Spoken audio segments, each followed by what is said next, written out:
Hi, this is Peter, puppeteer from Marionettes.cz. This is Enrique, who operates our marionettes. He strings marionettes in our guild workshop. And this is a sad clown, our latest creation from our workshop.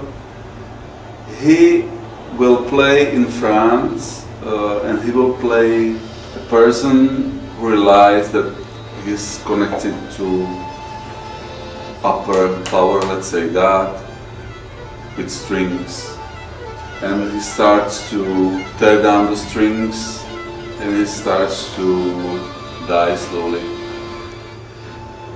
This marionette is a classical body build with professional jointing.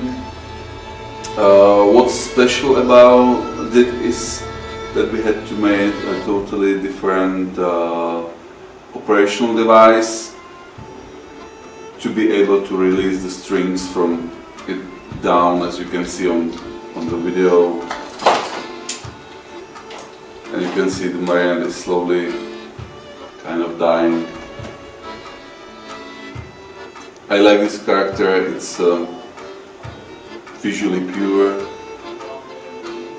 looks modern, and the show is classical and shows basically what the puppets are. We are operating puppets as something above us can operate us.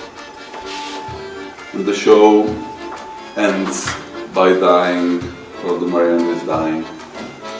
So have fun, and if you will have any idea what next we should create, let us know.